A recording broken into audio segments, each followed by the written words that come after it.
Picture a mushroom so violently pink, it looks radioactive, the kind of color that makes you wonder if it's even safe to touch. Now, picture it doubling in size overnight on a day so hot your other grow blocks are caving in on themselves.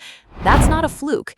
That mushroom is doing its best work at the exact temperature that's wiping out everything around it. And this next part sounds made up.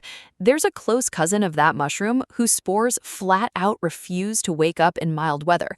They sit there, dormant, until something hits them with a blast of heat near 100 degrees. Only then do they spring to life.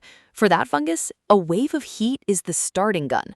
So when people tell you summer is the time to pack up your mushroom gear and wait for fall, they are half right and half completely wrong.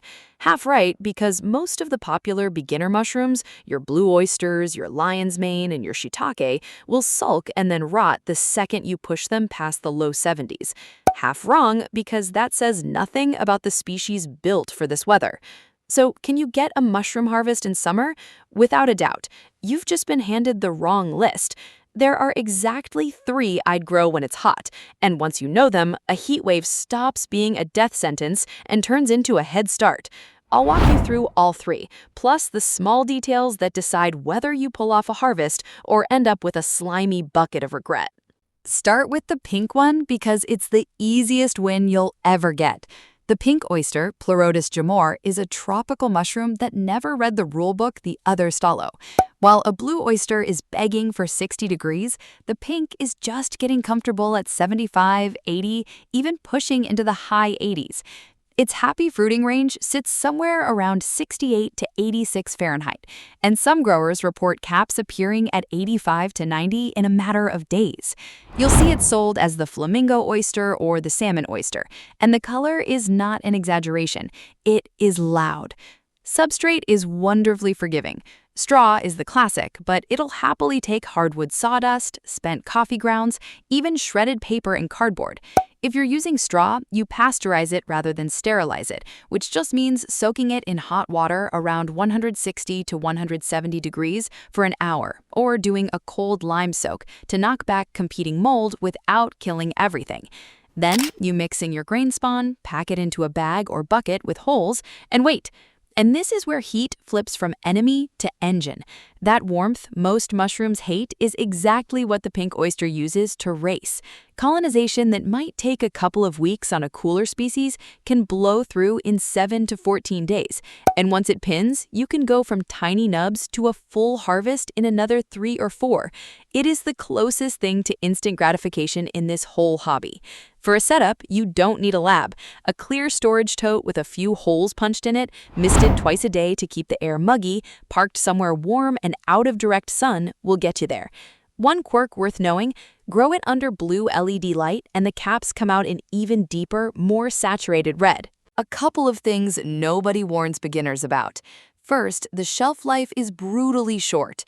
A pink oyster might last you a day or 2 in the fridge before it starts to fade. So this is a cook it the day you pick it kind of mushroom. Second, pick it young. As the caps mature and curl, they throw off a heavy load of spores, and a face full of pink oyster spores in a closed room can leave sensitive people coughing. Harvest while the edges are still rolled under, keep some airflow going, and you're fine. Flavor-wise, this is the one that makes people gasp at dinner. Cooked hot and crisp, it takes on a meaty, almost bacon or ham-like quality, with a firm chew that holds up in a pan, far better than the soft grocery store oyster. Low and slow, it goes tender and a little seafood-like. Either way, it earns its place. Now, let's go outside, because the second one doesn't want a tent or a tub at all. The wine cap, Stropharia rugosoannulata, is the mushroom you grow in your actual garden. Gardeners call it the garden giant because the caps can swell to the size of a saucer. The Germans call it brown kappa, the brown cap. You might also hear King Stropharia. Whatever the name, this is the low-effort, no-equipment champion of warm weather growing, and it pulls off something the indoor crowd can only dream about. It survives summer by living in cool, moist, shaded soil instead of baking on a shelf. You don't sterilize anything. You don't own a still air box. You take hardwood wood chips, ideally mixed with some straw, lay them down 4 to 6 inches deep in a shady spot, the north side of a building or under some leafy plants, and you layer your spawn through it like a lasagna. Chips, spawn, water it all in. That's the build. The honest detail here is about timing. Wine caps love warm soil for spreading, somewhere in the 65 to 77 range, but their best flushes come when the air settles into the 50s to low 70s, often right after a soaking rain. In a true heat spike, they don't die. They pause, hold their ground in that damp, shaded bed, and start pushing mushrooms again the moment things ease off. For a lot of the country, that means a steady supply right through the warm months with almost no babysitting. One strange fact about this mushroom, its mycelium hunts. It produces little spiky cells called acanthocytes that trap and digest tiny soil nematodes for extra nitrogen. You're basically planting a predator in your vegetable bed, and it pays rent by building your soil while it's there. In the kitchen, the wine cap is earthy and rich, with a faint note people describe as red wine or roasted potato, and a deep, savory backbone.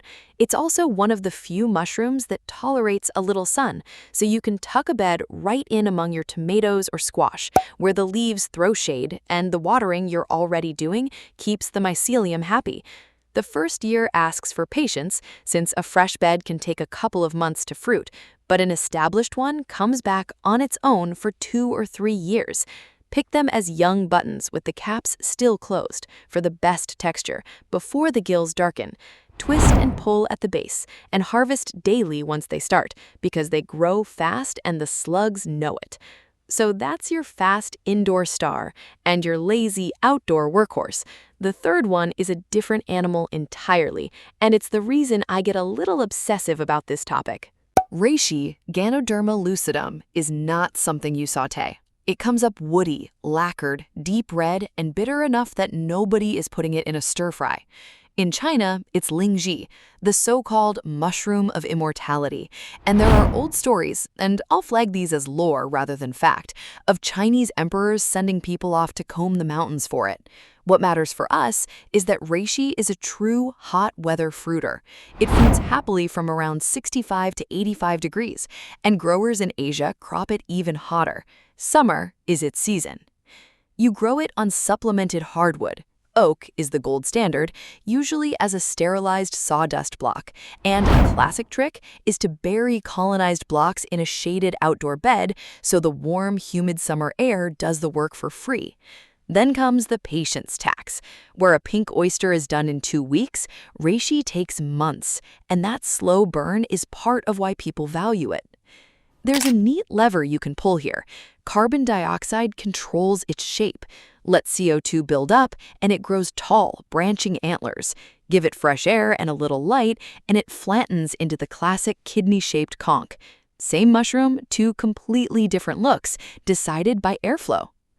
People grow reishi for tea and extracts. It's been studied for its effects on immune function and as a source of compounds called triterpenes and beta-glucans, and early work has looked at calming and antioxidant properties.